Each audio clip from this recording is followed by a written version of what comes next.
read this book, The Da Vinci Code, and it's absolutely insane. So I figured I would just give you guys a recap.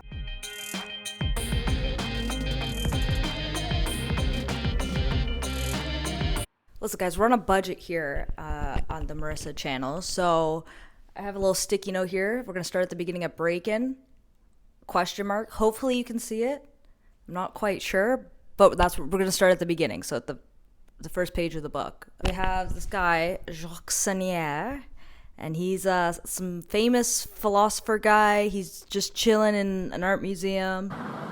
I'm just chilling in Cedar Rapids. He takes a painting off the wall to trigger a security alarm, and the security alarm locks him in the building with another man, as they describe as an albino. Not my words, in case that's... And locks him in with this albino that's trying to kill him, that has a gun and is asking for the secret. Now, Jacques, he's a very secretive guy. He doesn't want to tell whatever the secret is. It doesn't want to reveal himself or whatever. So he lies. He tells this lie that has been constructed by other members of this organization. So it's like a lie that they all know kind of thing that is like to be used in case of emergencies. Stylus, the albino, he's like, oh, this confirms that this is true because I've already killed the other members and they said the same thing as well. Jacques freaking out, man. He's like, oh my God, I'm gonna die and my secret is gonna die with me kind of thing. And then in typical villain fashion, Stylus shoots Jacques in the stomach and just leaves to let him bleed out. I don't know why they always just leave. They think that that's just gonna work out. But anyway, Jacques bleeding out with a bullet wound. He's locked into this museum and he's like, I'm not going to let the secret die with me. I'm going to come up with a very extravagant way, a very extra way to tell this secret. And I'm going to hope that my estranged granddaughter sees it and cracks this code and keeps this secret alive. And Stylus, he's leaving to go find this thing called the Keystone. So he's going on some wild goose chase because he's just taken the word at value, and so he's like, okay, I'm out of here. And I'm not too sure what a keystone is. I don't think I ever fully understand the concept, but hey, I read a book this year, guys. That looks good. You know, you just full screen it. I'm sure it looks fine. In comes Robert. Meet Robert is what the sticky note says. And Robert Langdon, he's this well-known, what the heck, American symbologist. Yeah, I know most American symbologists as well, so it makes sense to me. It checks out. He's at his hotel in Paris because he was just doing a lecture, and so he's woken up in the middle of the night or late at night, and the police are there, and Robert's like, can you tell them to come back after, like, in the morning? And anyway, the hotel security just lets the police up because they're a man he can't say no to, and I don't like the way that's phrased. But anyway, Robert just gets up and he's like, how can I help you? And the police are like, hey, there was a murder and we need you to help us decode the message left. This is that treasure hunt. Now it's coming into play right here, right now. He finds out that the person murdered was Jacques, and this is absolutely bad news bears for Robert, because Robert was supposed to meet Jacques for something. He doesn't even know. Jacques set up a meeting with him, and Robert was just so honored. He was like, yeah, for sure, I'll be there. And when Jacques didn't show up, he was just like, oh, another Friday night getting stood up. Am I right, ladies? Yeah, so he doesn't think too much of it when Jacques doesn't show up, and now it looks suspicious. This is where it's gonna get wild with the sticky notes, guys. This is where it gets absolutely insane. Crime scene. All right. Paris museum called the Louvre, I believe. Listen, I read a book, guys, okay? Jacques is positioned in the style of the virtuous man. And Robert's like, what the heck? Did the murderer just place him like that? And then the cop's like, no, he did this to himself. It's part of the treasure hunt, the way that he's positioned. Absolutely insane behavior. Love this man. And beside him, written in invisible ink, is our first clue. I wrote it down for you guys. It's some numbers at the top. It has 13, 3, 2, 21, 1, 1, 8, 5. You may collect your prize. And then O Dracon Devil, O Lame Saint.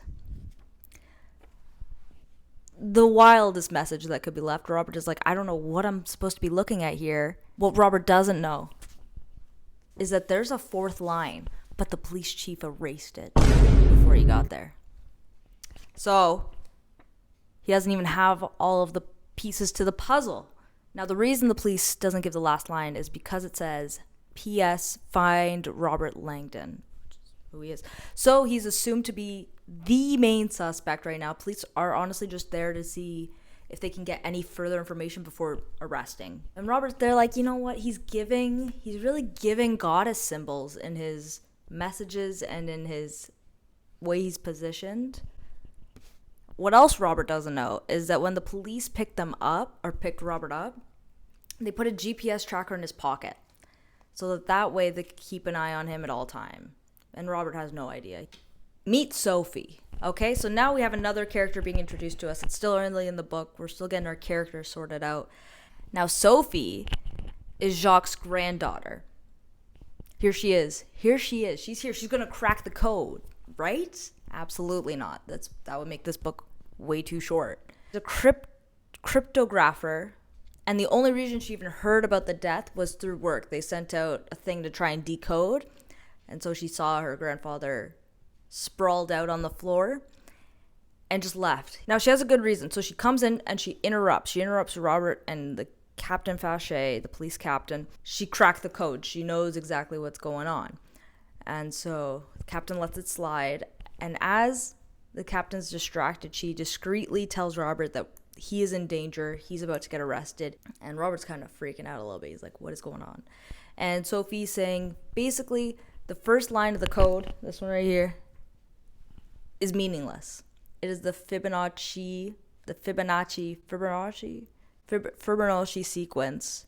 It's a meaningless thing. So the captain is like pissed off. He's like, you didn't have to interrupt to say that you have nothing kind of thing, or to say that it's meaningless. So Sophie just dips. She just leaves, and Robert starts getting a little bit freaked out because he doesn't know quite how to act around the captain now. I also wrote down the proper order of the Fibonacci sequence. Basically, it's the sum of the previous equal that.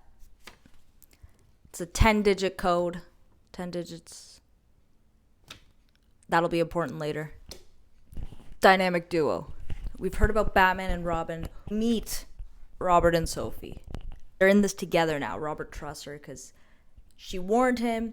And so he goes and meets up with her in the bathroom and is just looking for answers. Why am I in danger? What's going on? And that is when she reveals to him the final line of the code. P.S. Find Robert Langdon. Right? This is insane. Now, this is when things get into the nitty gritty. All right? Because she says P.S. is her initials.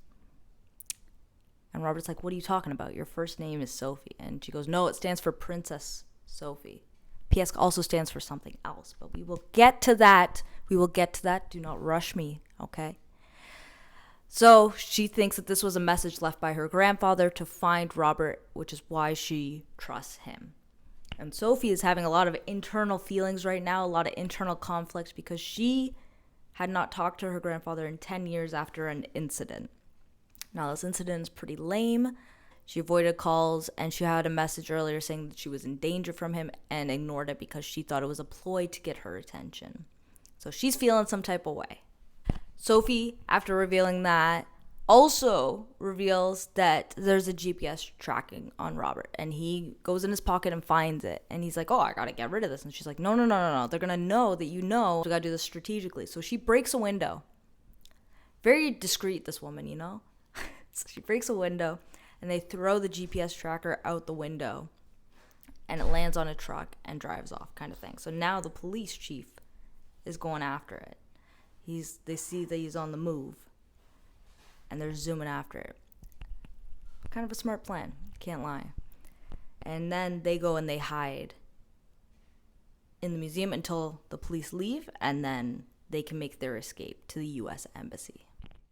Clue 1. I know we already have it, but now they're going to start solving it. And this is when things get wild. So as they're running, they have this plan to go to the U.S. Embassy. Sophie's car is outside, so they're trying to get out of there. The police are distracted, so they know they only have a finite amount of time before they get found. So they're like, let's get in the car, go to the U.S. Embassy. That way Robert is safe. As they're running, Robert has an epiphany. He decodes... What is it? He decodes the whole thing. He figures it out, man. It's actually a scrambled word. So if you re-scramble it, it says Leonardo da Vinci, the Mona Lisa. I have that written down. Now we have basically the entire code decoded. He hears this and it's like, I have to go to the Mona Lisa. We have to get the next clue. We have to see what the next steps are. Again, she doesn't want to put Robert in more danger than he's already in, so she throws her keys at him and says, go to the embassy. I'm going to go to the Mona Lisa, and I'm going to decode it, or at least get the next clue kind of thing. So she heads to the painting, and Robert, he's on his way out, but he thinks again on the PS again, and he has his, I guess, another realization that Jacques must have been a member of the priority of Sun. Robert realizes this, and he's like, I gotta go back to Sophie. She has to understand that he was involved with goddess and pagan worship. So he follows her to the Mona Lisa. Clue 2. All right, so Sophie gets to the Mona Lisa. At the Mona Lisa, she finds the next clue. So dark, the con of man. New clue. All right, the police get to that truck and they realize that Robert discovered the GPS and just flung it out the window kind of thing. So now half of them are going to the embassy and the other half are going to the museum. They're going to try and get this man because he looks pretty guilty. I can't lie. He looks extremely guilty right now. Sophie solves the code. She didn't want Robert to solve it before her, now that she knows what's going on kind of thing. Madonna of the Rocks. Another painting. So she rushes over to that painting. Now behind the Madonna on the Rocks painting is a key with the initials PS and an address. Now we're getting somewhere. Now we're getting a little less cryptic. All right, let's go. Stylist's struggle. Now this guy, he's going through it, man. He's annoying, so I don't really pay too much attention on him. He's a little bit extra. He's a little bit like, I include what's important because he's kind of part of the plot a little bit. The stylist goes to this church to find the fake keystone or this lie that he was given by all of the members of the Brotherhood.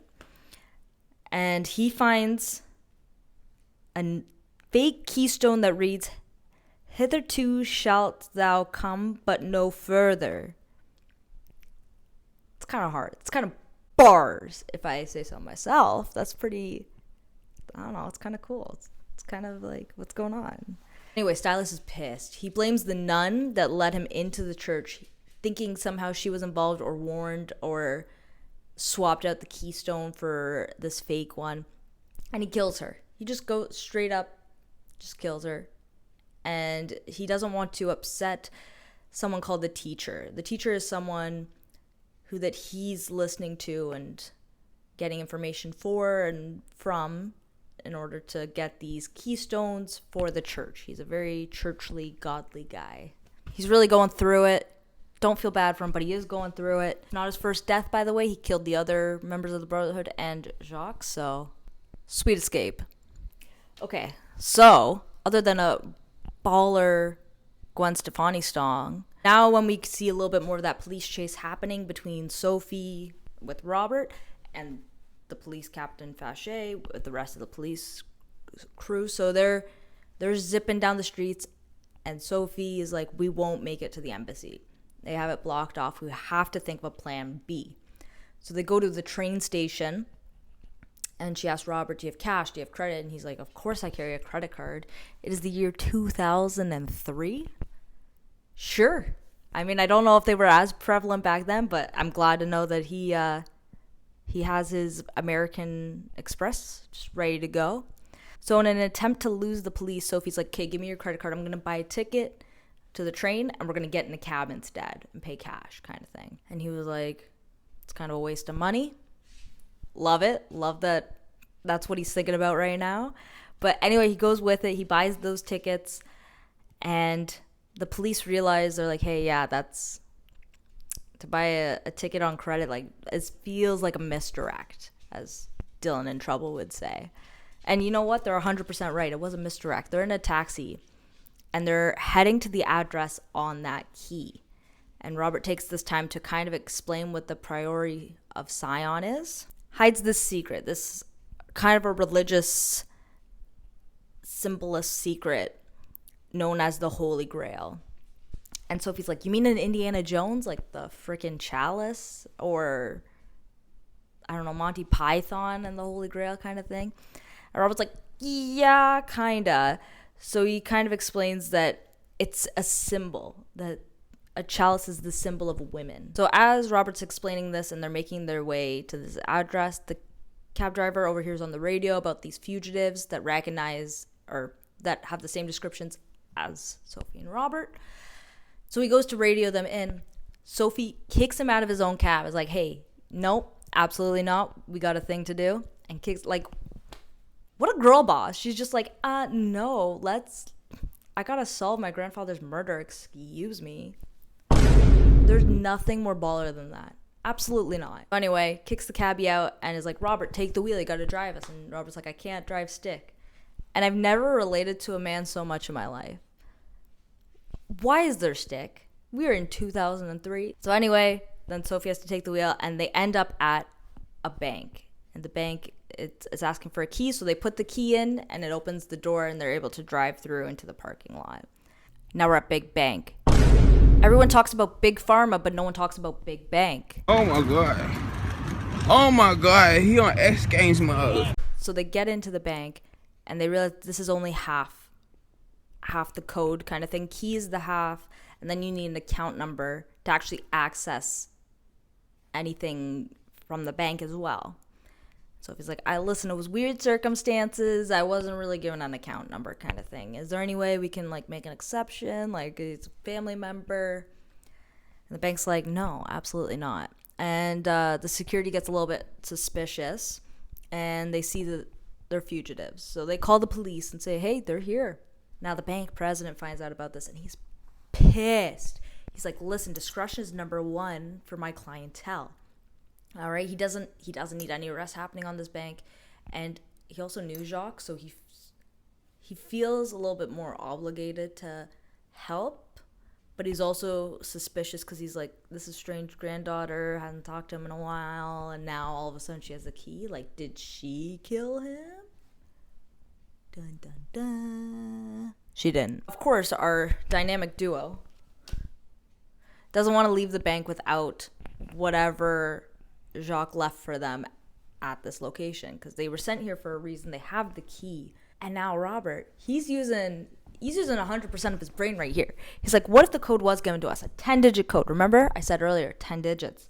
So what if it was on the original, that kind of randomized Fibonacci sequence? And Sophie's like, oh, that's a great idea. Wait, I don't think it would have been randomized. I think it would have been the actual order of the Fibonacci sequence. They only have one shot. They only have one shot to do this. And so Robert's like, all right, Sophie, I trust you. You know your grandfather best. They do it.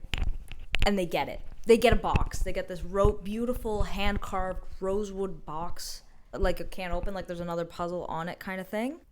Now everyone is screaming right now. We got it. We got the next. This could be the keystone. Whatever that means, I still don't 100% grasp it, but they're freaking out. The bank president's like, I don't know how you got this information, but we need to get you out of here. So get in the back of this armored truck and I can help you escape. And they do. I'm not saying the Da Vinci Code predicted Ubers. You can take that for yourself. Keystone.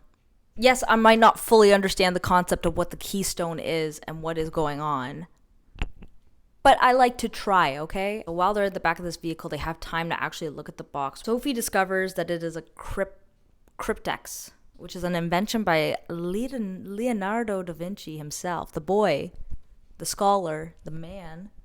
And it's basically, it was a way to transport messages over long distance, because if you didn't use the correct code, there was a vial of vinegar in there that would shatter and actually ruin the message entirely and destroy whatever documents was in there. So it was for sensitive documents. And she recognizes this because her grandfather used to do them for her birthday. So Robert's freaking out. He's like, this could actually be the documents that say where the Holy Grail is. He's kind of like, I've worked my entire life for this. I didn't even know if this was real, and now I have it in my possession, kind of thing. He's freaking out. He's losing it. He's fangirling like at a Jonas Brothers concert. And let me just say, he's absolutely correct for that. So after this realization, the truck comes to a stop. And Robert and Sophie don't really know where they are or where they were being taken, kind of thing. They just kind of got in there to get away from the bank. That was the deal. So they're like, okay, maybe we're just far enough away where we could take over from here. And the bank president comes back there with a gun. Are you kidding me? He opens the door and he holds a gun up and he's like, listen, something's fishy. I don't know what happened to Jacques. I don't know how you got this information, but I have a strong suspicion you murdered him. Fighting murder with murder is like fighting fire with fire. What are we doing here? So anyway, the bank president, he demands the box because he doesn't want whatever was left at his bank to fall into the wrong hands. Like, he uses his bank as discretion for a reason, so he demands for the box back. And Robert, he gives the box, and in his process, he drops something. I think it was a bullet or something into the hinge of the door, so that way it would jam when it would close. This man, I don't know how he does it. Could you imagine it being like 2 a.m. and you're just thinking about like how to escape an armored truck? Let's go, dude. Let's freaking go. So anyway, the bank president goes to shut the door and he can't fully lock it. And our boy Robert comes in clutch, man. He comes out guns a-blazing. Not literally. He kind of pushes himself against the door and throws the bank president back. He loses the box, probably sustains an injury. I don't remember, dude. But hey, it was a good book, so here we are. Dynamic duo here. They grab the box. They get into the driver's seat of the armored vehicle, and they absolutely take off. Robert, of course, destroys the entire bumper, so they can't really go on the highway or anything. So they just have to take side streets until they figure out their next plan of action. And as they're driving away, I don't know how they didn't think of this, because Robert has already been GPS tracked tonight. But of course, the bank president has a GPS tracker on all of his cars. On armored cars that transport stuff, of course he GPS tracks it. Meet Sir Lay Tibing. So as they're driving, Robert, he's like, I need someone who has Holy Grail information. I only have a finite amount.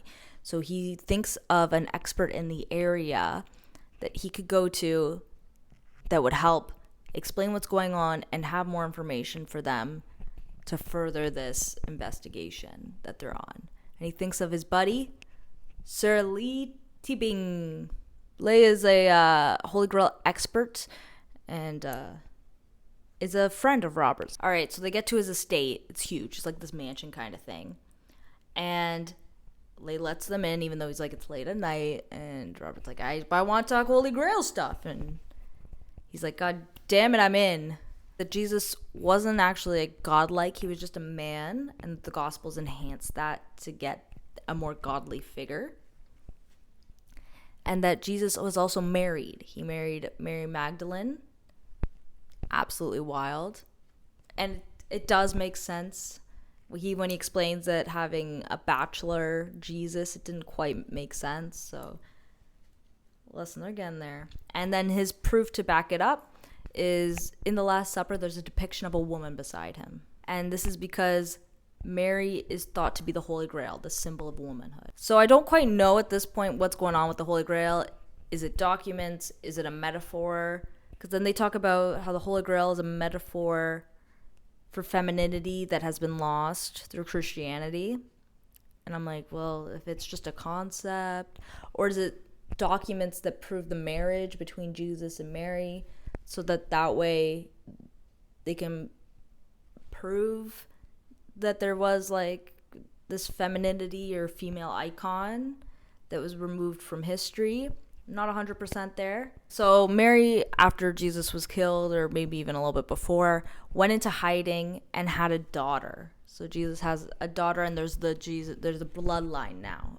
After Leigh explains all this information, like all this very sensitive and mind-boggling information, his manservant, that was in the book, I didn't say that, okay, it was in the book, it's quoted, and says, hey, Robert and Sophie, they're fugitives. Leigh's pissed. He's like, why did you come into my house, ask for information, and the police are looking after you? I need an explanation. Now Robert, he feels like he could trust this man, so he pulls out the keystone and is like, I brought this, we have this in our possession. Mic drop. Stylus' struggle part 2. This poor guy can't catch a break, but I honestly don't even feel that bad for him because he's not very interesting. There's a lot of interesting stuff going on, but I just didn't find himself very interesting. It was very black and white. Anyway, let's get to it because this kind of ties the story together now. Stylus is now outside the estate. I guess the teacher told him to be there, and he is looking for a way to take the keystone from Robert. The police also show up at the estate now. Remember the tracker? Remember the GPS tracker? Well, now the police are like, okay, our fugitives are here. But they are told not to enter the estate until Captain Fache shows up. So they're just chilling at the bottom of the estate, just waiting, which is absolute wild madman behavior. So as Robert is showing Leigh the keystone, the rosewood box, Stylus sneaks in and knocks out Robert. Leigh, this man's impressive, I can't lie. Okay, so he's on crutches and he takes down Stylus. And Stylus has a gun and I think it goes off or something like that. So gunshots are heard by the police at the bottom of the hill. So now the whole crew has to escape with a hostage with Stylus. Dude, Stylus just cannot catch a break. All right, and you know what? I don't even feel bad for him. I don't. The escape plan is to get on Leigh's private jet and go to England because that is where the Templar Church is. So that's where he believes the next logical step to finding the rest of the information would be in England. And so they all escape. This part was kind of a whirlwind. I don't know if I read it late at night and just forgot what happened, but I'm exhausted thinking about it right now. I don't know what happened here. Clue 3. I had to kind of condense it a little bit. All right, so now we see what the poem is on the box, and I put it there. Unfortunately, I don't think you'll be able to see it, but I'll read it to you. I'll let you know what it says, for sure. So the poem is, an ancient word of wisdom frees the scroll and helps keep her scattered family whole. A headstone praised by Templars is the key, and Adabash will reveal the truth to thee. That's kind of fun. A little poem in action, like, a little Dr. Seuss, let's go. As they're trying to figure this out, Captain Fache finally shows up, and they discover that his private plane had taken off. Like, hey, keep this plane grounded. When they come in, make sure they come into the main section, not their usual hangar, and keep them grounded. And they're like, yeah, for sure, dude, we got this. Go back to the riddle, and Robert solves it. And the answer is the head of the Baphomet, and then putting those words in the Adabashi code, the 5-letter passcode is revealed to be Sophia. So they open it, and would you believe it? There's another cryptex in there. It's getting absolutely wacky now. It's getting a little too zingy. The pilot is then radioed, hey, you gotta land. And Leigh is very suspicious about the landing at the main. He's like, I've never had this happen before. So he goes and he bribes the pilot. The pilot goes into the usual hangar and has a limo waiting there and everything. And so the police are like, whoa, what the heck? So they're gotta catch up to try and see what's going on. So they catch up to the plane eventually as Leigh is stepping off with Remy. And he's like, hey, I'm here. Like, I got stuff to do. I can't be grounded here. Just like, no, we have to search. And he's like, I can tell you, you need a warrant to search kind of thing. Like, I can tell you there's no one else in there. As he's doing this, we have Sophie, our dynamic duo. We have Sophie, Robert, with their hostage stylist, sneaking out of the plane and into the limo. And because Lay's kind of causing the scene, he's like, hey, like, you need a warrant, yada, yada, yada. So anyway, one of the policemen go in there and search, and they're like, it's empty. Like, there's no one in here. He gets on his limo, and they leave before Captain Fauché gets there. Yeah. Stylist's struggle, more like Captain Fauché's struggle. Long limo. The whole gang is in the limo, and they have just stylists just bound on the floor. It's a little weird. Remy's driving, and anyway, they're talking. They're like, okay, let's go to the Templar church. Once they arrive, our dynamic duo and Lay, wherever he is, here he is. It doesn't open for another couple hours. I guess it's something like 6 a.m., something like that now at this point in time. So Lay causes another scene and demands that the altar boy lets them in to scatter ashes. He makes up this thing about how they're like the biggest donors and that they have to go scatter these ashes. Are you ready for your M. Night Shyamalan twist? So Remy in our long limo with the hostage stylist, he frees him. Stylist is like, what is happening? Remy was part of the teacher's plan the whole time. Oh my, I was screaming and crying and I was on the floor. So now he's like, okay, here's the next part of the plan for us to get the keystone. So now I'm worried. I'm like, Robert. It is not looking good for the girls. Clue number 4. In London lies a knight, a pope interred. His labor's fruits a holy wrath incurred. You seek the orb that ought to be on his tomb. It speaks of rosy flesh and seeded womb. The temple area there where they're going to scatter these ashes, and they don't see any orbs. They see these 10 knights and they don't see any orbs.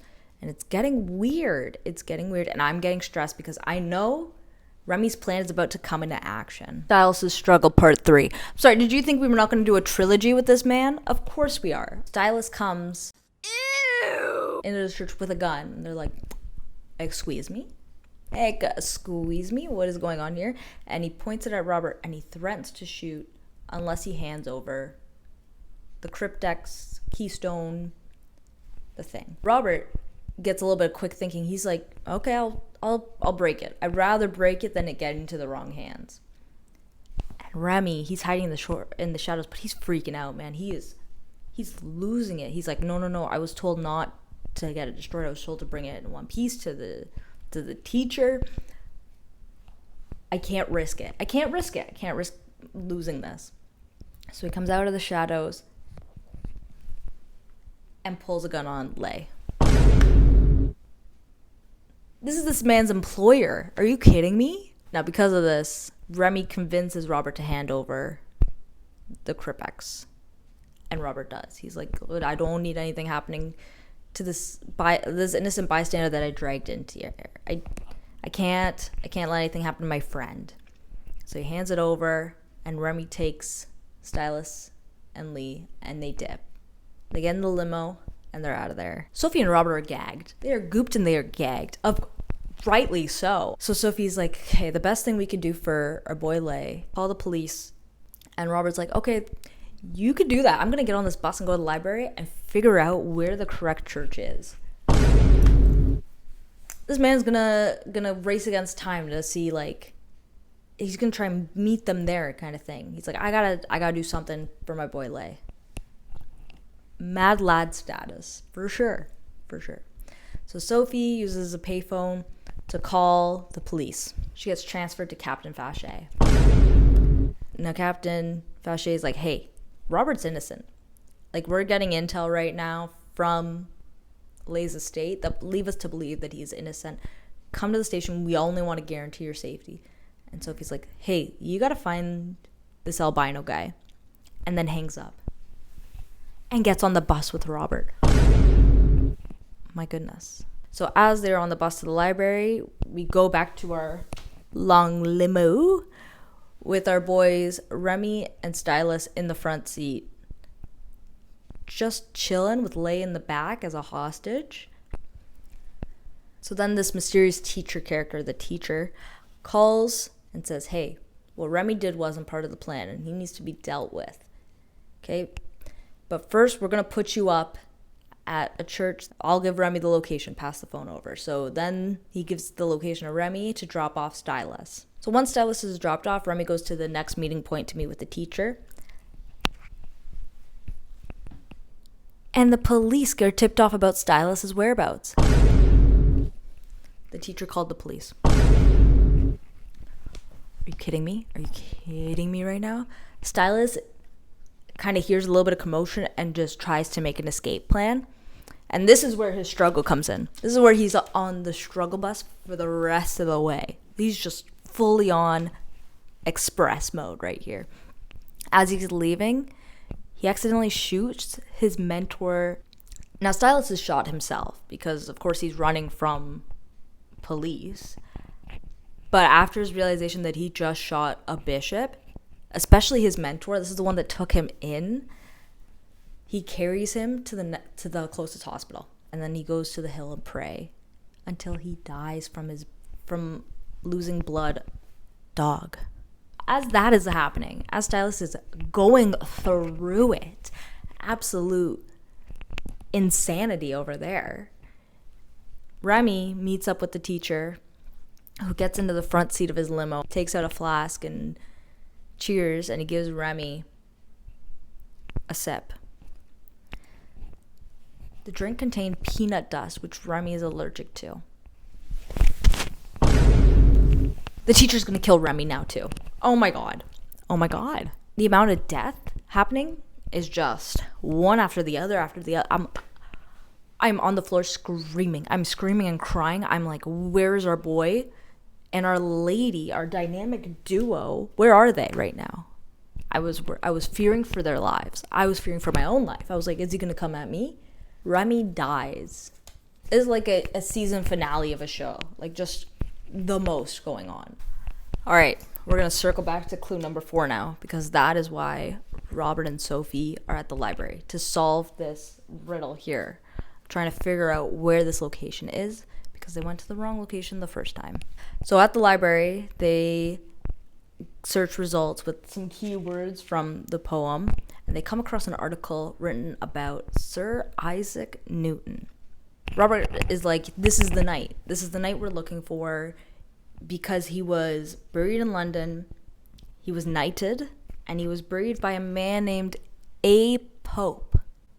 Alexander Pope. A. Pope. Shock, you gotta stop playing these games. I'm exhausted. No, I don't want to play any more games. Our dynamic duo goes to Newton's tomb at the Westminster Abbey. The teacher's already there. He saw them coming and left a note before going to another location that he's going to lure them to. He didn't want to do it right in front of the tomb. That would be disrespectful. The only reason the teacher even left a note to identify himself is because he could not identify the orb. He does not know what this poem is referring to and needs their help to solve it. Once they get to the tomb, Sophie finds the message, and it says that he has Lay and to meet in the garden. So, of course, they're going to rush. They're going to rush to meet the teacher. They're going to rush to save Lee. Our boy. We got to do this. We got to do it for our man. So they kind of take a route to get there, and a door closes behind them and it seals them off kind of thing. And they are locked in with the teacher. The teacher is Lay Teabing. It was our boy the whole time. It was him the whole time. So now he's holding a gun at Robert. He's like, listen, you're going to tell me the answer. Okay, you're going to do it. Shocked and awe. Sophie's like, absolutely not. It is not your secret to tell. He doesn't even know the code. So he's thinking. And boom, the code is Apple. He figures it out. The mad lad does it. He doesn't want to give the cryptex, so he discreetly opens it, takes out the map, puts it in his pocket, puts the cryptex back together, and throws it into the air so that Lei can try and catch it. And remember, this man's on crutches, so this man can't catch any. Like, he's got his hands full. But Lei is determined. He's like, I can't let this destroyed. It's my life's work. I can't let it happen. I can't let it touch the ground. So he goes to catch it, falls to the ground, and it shatters anyway. The poor man is absolutely hysterical and realizes that the code on there it's made a word. It's apple. And he looks at Robert and he's like, give me the map. He doesn't have a gun. He's unarmed right now. He's on the floor and he's hysterical. We all are at this moment, to be honest. As he's begging for the map, the police, Captain Fache comes in. Oh my God. Yes, here he is. I don't know how he figured it out, man. I have no idea, but he's here and he apprehends Lei. And Lei's like, where is it? Where is it? As he's being dragged out. Clue number 5. Clue number 5 is kind of referred to as a map of sorts. That's what Lei was screaming about when Robert takes out a map, because it's supposed to reveal this final destination, this final location for the Holy Grail. Here's our code. I've written in Sharpie so you could hopefully see it. The Holy Grail 'neath ancient Rosalind waits, the blade and chalice guarding over her gates. Adorned in master's loving art she lies. She rests at last beneath the starry skies. After reading this, Robert's like, it is painfully obviously the Rosalind Chapel, which was built by the Templars and is the most obvious place. People already assume that the Holy Grail is there, and there's a bunch of tourists at all times trying to find the Grail and solve the mystery. So Robert's kind of, why would we go here? This is too obvious after all the scavenger hunt that Jacques put us through. It was kind of a letdown. They get to the Rosalind Chapel, and Sophie's like, no, I've never been here before. But then she sees an archway, and she's like, no, I have been here before. And then a crazy memory from her childhood comes, and she starts running through the chapel. And Robert's like, where you going, dude? Now we're at our final M. Night Shyamalan twist here. We're getting near the end of it, near the end of the book. And we get our Vin Diesel rating. Family. So the docent there that is working is like, hey, we're closing up soon, yada, yada, yada. Also, where did you get that rosewood box?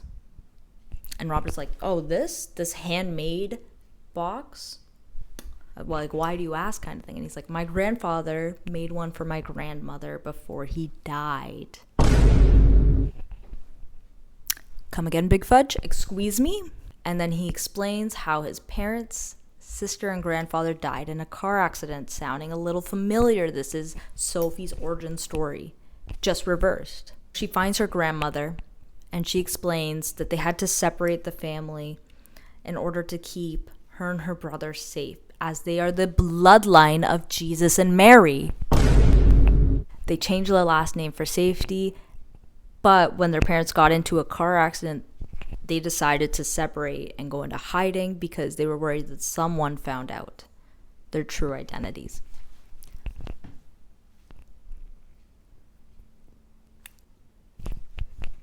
I'm still gagged. Dude, are you what? Do you imagine finding out your brother's still alive like 10, 15 years later? Clue 5 now, because we never really got an answer. At the end of that night, Robert goes, hey, where's the Holy Grail? Like, is it just a metaphor? Like, what is happening? And she goes, you're in the wrong location. Again with this wrong location, Robert. Anyway, when he goes back to Paris, he finally realizes the meaning behind Jacques' final clue / poem. And he goes back to where it all started. The Louvre at the Art Museum, the 2 inverted pyramids are in the shape of a chalice and a blade. That is where the Holy Grail is. Where it all started. This book changed my life. And yes, I didn't do any research on it. I don't even know if I properly pronounced half the things. But I read a book. Recap. Son of a gun. Feel free to read Dan Brown's book, The Da Vinci Code.